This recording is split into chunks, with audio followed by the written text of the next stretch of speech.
आज हम Marvel cinematic universe की एक ऐसी फिल्म पर नजर डालेंगे जो दिखने में तो एक हल्की फुल्की मजेदार कॉमेडी लगती है, लेकिन असल में एमसीयू के सबसे बड़े और शायद सबसे भयानक इवेंट की नींव रखती है। हम बात करें 2018 की film Ant Man and the Wasp की। और ये फिल्म एक कमाल का काम करती है। एक तरफ इन्फिनिटी वॉर का वो भारी भरकम दुनिया खत्म कर देने वाला तनाव है, हाँ, और दूसरी तरफ ये फिल्म है जो पूरी तरह से एक पारिवारिक कहानी है। एक पिता जो अपनी बेटी के लिए अच्छा बनना चाहता है और एक बेटी जो अपनी खोई हुई मां को वापस लाना चाहती है। बिल्कुल।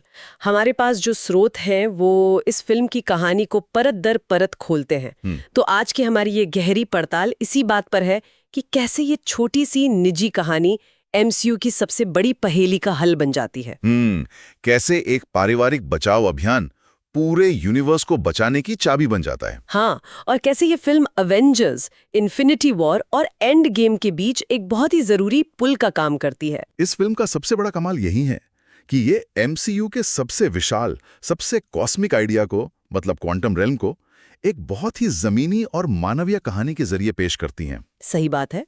तो चलिए इस कहानी के हर पहलू को ठीक से समझते हैं। चलिए, कहानी की शुरुआत वहीं से करते हैं जहां ये सारा ड्रामा शुरू हुआ।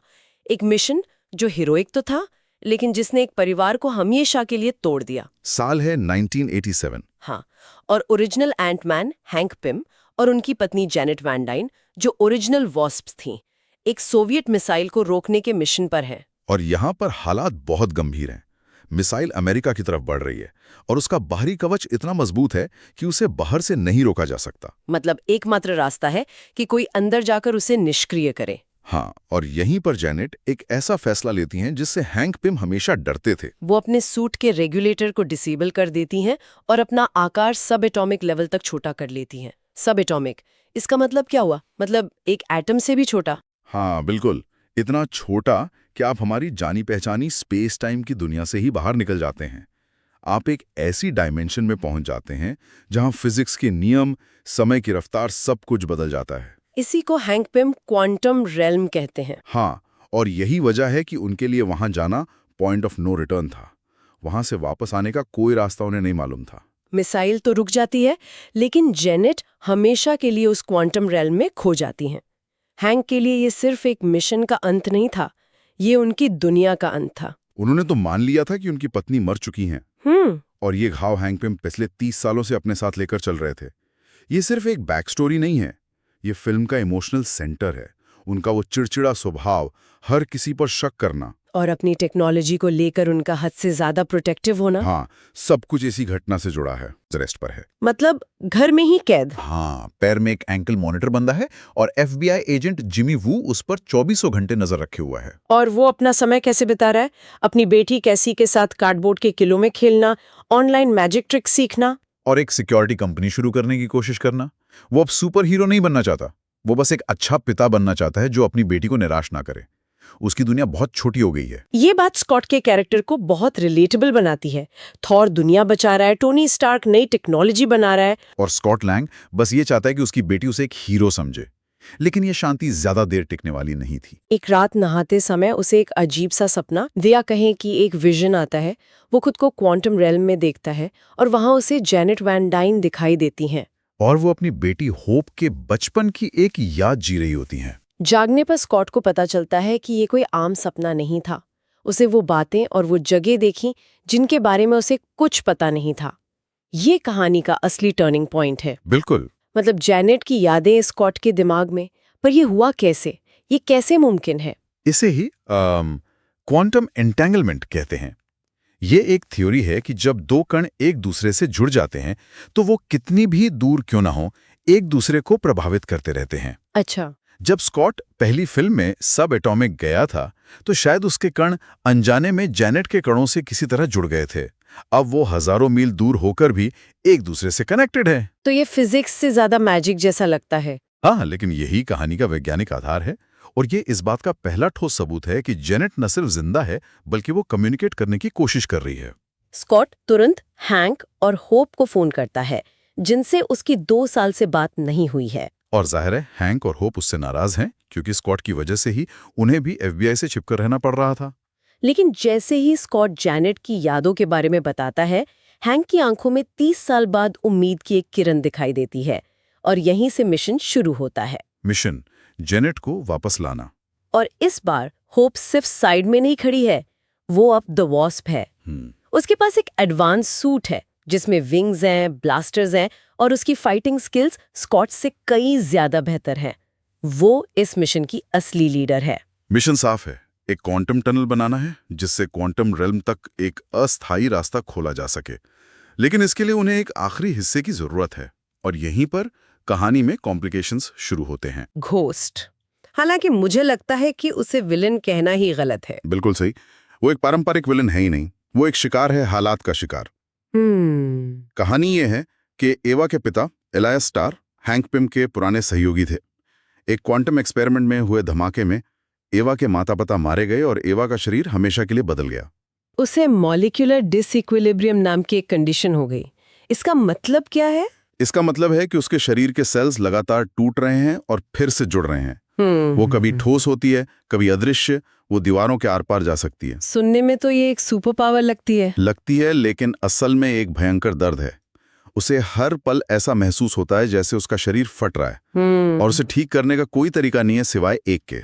जैनेट की क्वांटम एनर्जी। घोस्ट को लगता है कि जैनेट जो 30 साल से क्वांटम रेल्म में है, उसके शरीर में इतनी क्वांटम एनर्जी होगी कि वो एवा को ठीक कर सकती है। तो इसलिए वो हैंक की टेक्नोलॉजी चुराना चाहती है। उसकी मंशा बुरी नहीं है, लेकिन उसके तरीके। हाँ, उसके तरीके खतरनाक हैं। वो अपने लक्ष्य को पूरा करने के लिए किसी की भी जान खतरे में डालने को तैयार है। क्या दर्द में होने से आपको दूसरों को नुकसान पहुंचाने का लाइसेंस मिल जाता है? फिल्म ये सवाल भी उठाती है। तो एक ग्रे एरिया है जहां सही और गलत की रेखाएं थोड़ी धुंधली हैं। बिल्कुल। और यहीं से सैन फ्रांसिस्को की सड़कों पर एक जबरदस्त चेज सीन शुरू होता है। हैंक की पूरी लैब, जो एक सूटकेस के साइज में छोटी हो सकती है, दांव पर लगी है। वो चेज सीन तो कमाल का था। हाँ, एक सूटकेस में पूरी लैब और वो हॉट व्हील्स की तरह गाड़ियों को छोटा बड़ा करना विजुअली बहुत मजेदार था। और ये सिर्फ मजे के लिए नहीं था, ये दिखाता है कि पिम पार्टिकल्स कितने अनप्रेडिक्टेबल और खतरनाक हो सकते हैं अगर गलत हाथों में पड़ जाएं। सही बात है। और अगले ही पल एक खिलौना असली गाड़ी। और इसी एक्शन के बीच स्कॉट का दोस्त लुइस अपनी तेज तरार कहानी सुनाने के अंदाज से कॉमेडी का तड़का लगाता है, जो इस फिल्म का एक हाईलाइट है। बिल्कुल। और वहीं दूसरी तरफ FBI एजेंट जिमी वू का दबाव है। स्कॉट को मिशन भी पूरा करना है और ये भी साबित करना है कि वो घर से बाहर नहीं निकला। ये एक मल्टी लेयर्ड संघर्ष है। हाँ, एक तरफ घोस्ट है, दूसरी तरफ FBI और तीसरी तरफ वो black market dealer Sunny birch भी है। इन सब के बीच समय तेजी से निकल रहा है। क्वांटम टनल को स्थिर रखने की विंडो बहुत छोटी है। आखिरकार इन सब रुकावटों को पार करके टीम क्वांटम टनल को एक्टिवेट करने में कामयाब हो जाती है। अब सवाल ये है कि अंदर जाएगा कौन? और स्कॉट, जो एक बार वहां जाकर वापस आ चुका है, वो ही ये जिम्मेदारी लेता है। और जैसे ही वो क्वांटम रेल्म में जाता है, हमें उस दुनिया की एक झलक मिलती है। वो जगह बिल्कुल अजीब है। समय और वास्तविकता के नियम वहां लागू नहीं होते। सब कुछ डिस्टॉर्टेड है। तैरते हुए अजीब से जीव हैं जिन्हें टार्डिग्रेड्स कहते हैं। और चारों तरफ रंगों और आकृतियों का एक अनंत समंदर है। और वहीं उस अनंत और अजीब दुनिया में स्कॉट को जैनेट वैन डाइन मिल जाती हैं। वो पिछले 30 सालों से वहां जिंदा हैं। और वो सिर्फ जिंदा नहीं है, वो इवॉल्व हो चुकी हैं। इतने लंबे समय तक क्वांटम एनर्जी के संपर्क में रहने की वजह से उनके अंदर विशेष शक्तियां आ चुकी हैं। अच्छा। वो उस दुनिया को समझ चुकी हैं और उसमें जीना सीख चुकी हैं। वो अब एक शिकार नहीं, बल्कि उस दुनिया की माहिर हैं। स्कॉट जैनेट को सुरक्षित बाहर ले आता है। हैंक, जैनेट और होप का रीयूनियन फिल्म का सबसे भावुक और खूबसूरत पल है। एक टूटा हुआ परिवार आखिरकार 30 साल बाद फिर से जुड़ जाता है। ये एक जीत का क्षण है। और ये जीत सिर्फ उनके परिवार तक सीमित नहीं रहती। ये संघर्ष था, वो हिंसा से नहीं, बल्कि सहानुभूति और विज्ञान से सुलझा जाता है। ये बहुत ही अनूठी बात है एक सुपर हीरो फिल्म के लिए। बिल्कुल। स्कॉट की नजरबंदी भी खत्म हो जाती है, उसकी बेटी कैसी उस पर गर्व करती है, सब कुछ ठीक लगता है, एक परफेक्ट हैप्पी एंडिंग। हाँ, परिवार मिल गया, विलेन ठीक हो गई और हीरो आजाद हो गया। लगता है कि अब सब चैन से रहेंगे। लेकिन फिर आता है वो पोस्ट क्रेडिट सीन, जो इस खुशनुमा माहौल को एक झटके में तोड़ देता है और पूरी फिल्म का मतलब ही बदल देता है। हाँ, ये सीन ये MCU के सबसे जबरदस्त पोस्ट क्रेडिट सीन्स में से एक है। सीन बहुत सामान्य तरीके से शुरू होता है। हाँ, हैंक, जेनेट और होप ने एक छोटा पोर्टेबल क्वांटम टनल बनाया है जिसे उन्होंने एक वैन में फिट किया है। और उनका मिशन है स्कॉट को वापस क्वांटम रेल में भेजना, ताकि वो घोस्ट को पूरी तरह से ठीक करने के लिए कुछ और क्वांटम हीलिंग पार्टिकल्स इकट्ठा कर सके। सब कुछ बहुत रूटीन लग रहा है। स्कॉट अंदर जाता है, पार्टिकल्स इकट्ठा करता है और बाहर टीम से बात कर रहा होता है। वो लोग उसे गाइड कर रहे होते हैं और तभी अचानक खामोशी। बाहर से हैंक, जेनेट और होप की आवाजें आनी बंद हो जाती हैं। स्कॉट उन्हें बुलाता है, गाइज, मॉम, हैंक, लेकिन कोई जवाब नहीं आता। और कैमरा जब बाहर की दुनिया दिखाता है तो हम देखते हैं कि जहां वो तीनों खड़े थे वहां अब सिर्फ धूल उड़ रही है। तीनों धूल में बदल चुके हैं। ये थेनोस का स्नैप है। जो घटनाक्रम अवेंजर्स इन्फिनिटी वॉर में चल रहा था वो ठीक इसी पल यहां भी घटित होता है। और हमें एहसास होता है कि जब हम ये हल्की फुल्की मजेदार फिल्म देख रहे थे उसी समय यूनिवर्स में सबसे बड़ी तबाही मच रही थी। और हैंक, जेनेट और होप भी उस तबाही का शिकार हो गए हैं। और स्कॉट लैंग, वो अब क्वांटम रेल्म में अकेला फंस गया है। बिल्कुल अकेला। उसे बाहर की दुनिया में क्या हुआ इसका कोई अंदाजा नहीं है। और यहीं से, उस निराशा के पल से एवेंजर्स एंड गेम की सबसे बड़ी उम्मीद का जन्म होता है। बिल्कुल। वो अनजाने में ब्रह्मांड की सबसे बड़ी तबाही से इसलिए बच गया क्योंकि वो एक ऐसी जगह पर था जहां समय और स्थान के नियम लागू नहीं होते। वो स्नैप की पहुंच से बाहर था। तो एंटमैन एंड द वॉस्प एक पारिवारिक बचाव मिशन से शुरू होकर उस बिंदु पर खत्म होती है जहां हमारा हीरो ब्रह्मांड की सबसे बड़ी तबाही के बीच एक ऐसी जगह फंस जाता है जो शायद उसे बचाने का एकमात्र जरिया है। ये फिल्म साबित करती है कि कभी-कभी सबसे छोटा हीरो ही सबसे बड़ा बदलाव लाता है। इसका अंतिम टेकअवे यही है। क्वांटम रेल्म, जिसे इस फिल्म में विस्तार से दिखाया गया, सिर्फ एक काल्पनिक जगह नहीं है, बल्कि वो वैज्ञानिक चाबी है जो एवेंजर्स एंड गेम में समय यात्रा यानी टाइम हाइस्ट को संभव बनाती है। अच्छा, स्कॉट लैंग, जो सिर्फ एक अच्छा पिता बनना चाहता था, अनजाने में MCU का सबसे बड़ा रक्षक बन जाता है।